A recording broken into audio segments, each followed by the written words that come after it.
There are seasons in life where God intentionally pulls you into solitude, and it's not because He's punishing you, but because He's positioning you. You see, when you're surrounded by too many voices, too many opinions, too much noise, it becomes almost impossible to discern what He's really saying. Everybody's got something to say about your life, your decisions, your direction. And if you're not careful, you'll start chasing their voices instead of following His. That's why sometimes God has to silence the room, clear the crowd, and strip away the noise until it's just you and Him. Have you ever noticed that some of the most life-changing encounters in Scripture didn't happen in a crowd? They happened when people were alone. Moses wasn't in the palace when God called him. He was in the backside of the desert tending sheep, all by himself. Jacob didn't wrestle with God in front of a cheering section. He was left alone, and in the stillness of that night, God changed his name and his destiny. Even Elijah, after calling down fire from heaven, found himself hiding in a cave, discouraged and broken. And it was there, in the quiet, that God showed him He doesn't always come in the wind, or the earthquake, or the fire, but in a still, small voice. Why does God do that? Because He knows that clarity doesn't come in chaos. Revelation doesn't come through the crowd. Sometimes the only way He can get your undivided attention is to put you in a place where all the other voices are silenced, so the only voice left is His. And while it may feel like isolation, it's actually intimacy. He's drawing you closer. He's whispering secrets to you in private that He could never tell you in public. But here's the struggle. We don't like being alone. We equate solitude with abandonment. We assume silence means absence. Yet in God's economy, it's often the opposite. The silence is where He speaks the loudest. The solitude is where He reveals the deepest, and what you think is loneliness is actually the classroom of destiny. Let me tell you something. Distractions will delay you. Distractions will drain you. Distractions will derail you from purpose. And the enemy knows that if he can't destroy you, he'll distract you. He'll fill your life with noise, with chatter, with people who mean well but don't know what God has whispered to your spirit. That's why there are moments when God lovingly removes you from the crowd, not to hurt you, but to help you. He's teaching you to tune your ear to Him, to trust His leading, to recognize His voice above all others. Think about Jesus. Before He started His public ministry, before He performed a single miracle, the Spirit led Him into the wilderness. Alone, no disciples, no audience, just Him and the Father. And in that place of solitude, He confronted temptation. He affirmed His identity, and He prepared for His assignment. What looked like a wilderness was actually a training ground. What felt like aloneness was the very place where God fortified Him for what was to come. And so it is with you. Stop fighting the solitude. Stop resenting the silence. Don't be so quick to run back to the noise of the crowd. Sometimes the greatest gift God can give you is not another voice in your life, but the space to finally hear His. Because when you come out of that lake, when you rise from that wilderness, when you step out of that season, you won't just come out with opinions. You'll come out with revelation. You'll come out with direction. You'll come out anchored in the assurance that you didn't just hear people, you heard God. So if you find yourself in that place right now, where it feels like the phone stopped ringing, the people stopped showing up, and all you're left with is you and God, don't despise it. Lean into it, because solitude is not subtraction, it's preparation. And when God has you there, it's not to leave you. It's to speak to you in a way that changes everything. The silence may scare you, but the silence is sacred. All right, let's expand key point 2. In the lake alone, God reveals the truth about who is really for you. into a full 650 word segment, keeping it in the same tone and flow, and ending with a strong, concise closing line. When you find yourself in the lake alone, it's not just about you hearing God's voice. It's also about God revealing the truth about the people around you. Because sometimes you don't know who's really with you until you're left standing in the water by yourself. Anybody can clap for you when the crowd is clapping. Anybody can. All right, let's expand key point 3. In the lake alone, God tests your faith to see if you'll trust Him when nothing else makes sense into a 650 word segment, keeping it powerful, conversational, and seamlessly aligned with the overall speech. There comes a moment in your life where God will deliberately place you in a situation that doesn't make sense. He will allow the winds to blow, the waves to rise, and the boat to feel unstable, not because He's forgotten you, but because He's testing whether you will hold on when you cannot see the shore. Being in the lake alone is not just about separation, it's about revelation. It's about seeing whether your faith is real when the safety net is gone. Anybody can trust God when the sun is shining, when the bills are paid, when the friends are loyal, when the path is clear. But what happens when the night is dark, and there is no sound but the wind whistling through your fears? What happens when the people you leaned on are no longer there, and the boat you thought would carry you seems like it's breaking apart? That is the moment when faith becomes more than a word. It becomes your lifeline. In the lake alone, God strips away every false security. He removes the props you've leaned on so that you can discover that He was the foundation all along. The test of faith isn't about convenience. It's about conviction.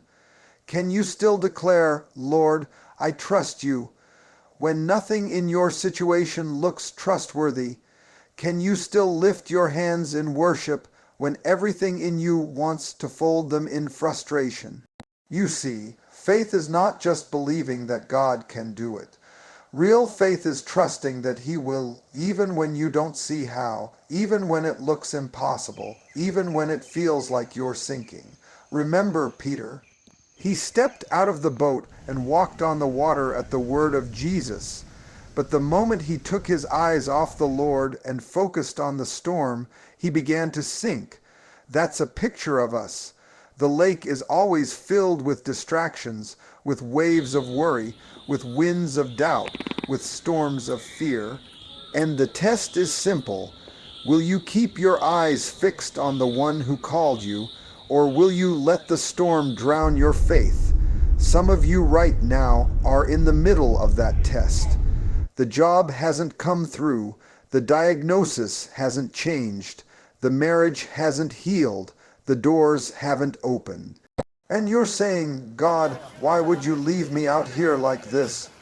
But what if I told you He hasn't left you? He's watching you. He's looking to see if you'll keep rowing, if you'll keep believing, if you'll keep praying, even when the storm tells you to quit. Because the lake alone is not designed to break you. It's designed to build you. There are lessons you can only learn in the middle of the storm. There's a strength you can only gain when you have no choice but to depend on God. There's a closeness you can only feel when He is the only one who can rescue you. That's why the test is necessary. Without it, you would never know the depth of His power or the reach of His grace. Without it, you'd still think the boat was your Savior. Without it, you'd still believe people were your anchor. But the lake alone teaches you that there is only one anchor who holds firm, and His name is above every wave. So don't curse the storm. Don't resent the test. Because it's in the test that God proves Himself strong. It's in the test that your faith grows legs and learns to walk on water. It's in the test that you discover, even here, even now, even in the middle of the lake, I am not alone. hold steady. Keep believing, because the test you're in is not meant to drown you. It's meant to prove that you were built to survive the storm. Closing line, the waves may roar and the winds may howl, but if you trust him in the test, the same lake that tried to sink you will become the stage where God shows his glory. All right, let's expand key point 4. In the lake alone, God reveals who really belongs with you and who was only with you for the ride into a 650-word segment written in a powerful, flowing, conversational style. When you're in the lake alone, one of the greatest revelations God will ever give you is not just about who he is, but about who's really with you. Because storms have a way of separating real friends from convenient companions. Trouble has a way of pulling back the curtain and exposing motives. When the water rises, the masks fall. When the winds start blowing, the pretenders start leaving. The storm will always sift your circle. It's easy to attract people when everything looks good. As long as the boat is moving smoothly, as long as there's laughter and excitement, as long as they think you're headed towards something great, everybody wants to be with you. But the moment the storm hits, the moment the boat starts rocking, the moment the ride gets bumpy, that's when you find out who's really committed to you and who was just committed to the ride. God will sometimes let you go through the lake alone so he can clear your boat. He'll let the storm come, not to destroy you, but to protect you from those who would have destroyed you if they stayed too long, because not everybody who smiles at you is for you. Not everybody who claps for you wants to see you win. Some people were assigned by the enemy to distract you, delay you, or even sink you. But the storm is God's way of shaking the boat so that only those with real loyalty, with real love, with real covenant can hold on. Think about Jesus in the Garden of Gethsemane. He had 12 disciples, but when it came time for his greatest trial, only 3 went with him to pray, and even they fell asleep. And when the soldiers came to arrest him, the rest scattered. He was left to face the cross alone. Why? Because God was revealing that not everybody who walks with you in the light can handle you in the dark. Not everybody who eats at your table is willing to bleed with you in the battle. And somebody listening to me right now is grieving the loss of relationships, crying over people who left, questioning why certain friends turned their back on you, why people you trusted walked away at your lowest point. But I came to tell you that their leaving was not rejection, it was protection. God had to expose them before you got to the other side, because had they stayed, they would have poisoned your promise. Sometimes the greatest blessing is not who God sends, but who he removes. Sometimes the storm isn't about testing your faith, it's about testing your friendships. It's about showing you who can pray with you when the night is long, who can encourage you when the waves are high, who can still believe in you when your boat looks like it's about to sink. Don't be discouraged if your circle gets smaller. Don't be discouraged if your boat feels empty, because the truth is you don't need a crowd to get across the lake. You just need the right one in your corner. And if God allows certain people to leave, trust him enough to know it's because they weren't meant to step into the next season of your life. What the storm strips away, God never meant for you to keep. What the storm exposes, God never meant for you to carry. And if you can accept that loss without bitterness, you'll gain clarity. You'll see who's truly with you, who truly believes in you, and who was only around for the ride. So instead of crying over who left, thank God for who stayed. Thank God for the ones who didn't jump ship, for the ones who held your hand while the waves crashed, for the ones who prayed when you didn't even have the words. And above all, thank God for being the friend who never leaves, who never abandons, who never walks away when the storm rises. Closing line, the storm may shake your boat, but it will never shake your destiny, and when the waters settle, you'll see clearly who was meant to sail with you into the promise. All right, let's expand key point 5. The isolation of the lake is where God strengthens you for what's next.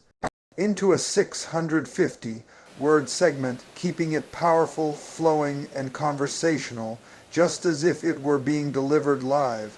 There's something about isolation that terrifies us. We don't like to be alone. We don't like silence. We don't like those seasons where the phone stops ringing, the invitations stop coming, and the crowd thins out. But sometimes God pulls you into the lake alone because he needs to strip away the noise so he can strengthen your spirit. See, strength doesn't come in the spotlight. Strength comes in the shadows. Strength doesn't develop when everybody's cheering you on. Strength develops when nobody sees you, when nobody claps, when nobody encourages you, and yet you still keep moving forward. That's the strength that carries you to your destiny. When you're in the lake alone, God begins to train your ears to hear his voice without distraction. He begins to build your endurance, your faith, your courage in a way that couldn't happen if you always had people around to hold you up. Because if people carried you through every storm, you would mistake their strength for your strength. You would lean on their faith instead of your own, and God loves you too much to let you get to your break through depending on someone else's shoulders. So, he'll let you sit in the boat while the waves crash, and he won't silence the storm immediately. He'll let you feel the pressure. He'll let you feel the loneliness. He'll let you feel the tears stream down your face at midnight, because it's in that moment you find out just how much strength he has already placed inside you. Think about David. Before he ever stood before Goliath, he stood in the fields alone with sheep. No audience, no applause, no recognition, but it was in the isolation of the pasture that he killed lions and bears. And because he had been strengthened in private, he was ready for the giant in public. The lake is your pasture, the storm is your training ground, the isolation is not punishment, it's preparation. Some of you have been asking, why am I by myself? Why did they leave me? Why do I feel so cut off? And the answer is, because God is working on your core. He's building something in you that can't be shaken. He's teaching you how to pray until heaven moves, how to stand when the winds blow, how to keep your peace when the waves rise. Because when you step into the next season, you're going to need that kind of strength to hold the weight of what he's about to place in your hands. Isolation teaches you discipline. It teaches you how to manage your emotions when no one's there to soothe them. It teaches you how to fight your battles without an audience. It teaches you how to worship when nobody's watching. And when you learn that kind of strength, you come out unshakable. People may betray you, storms may surround you, life may throw its hardest punches, but you've been conditioned by the lake, you've been tested in the waves, you've been trained in the silence. And let me tell you this, when you come out of that lake, you won't come out fragile, you'll come out fortified, you won't come out timid, you'll come out bold, you won't come out broken, you'll come out built. Because the isolation didn't kill you, it conditioned you. It didn't break you, it built you. So don't resent your lake season. Don't despise your isolation, because what God is doing in you privately is going to sustain you publicly. And when the storm passes and the boat finally touches the other side, you'll realize that the strength you thought you didn't have has been with you all along. Closing line. Alone in the lake, God may strip you, but he will also strengthen you, and that strength will carry you into the promise that awaits. Absolutely. Let's expand key point 6. The other side of the lake reveals the purpose of the storm. Into a powerful 650 word segment written in a live delivery style.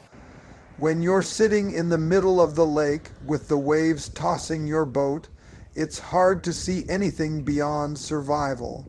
You're just trying to keep your head above water, just trying to breathe, just trying to make it to the next moment.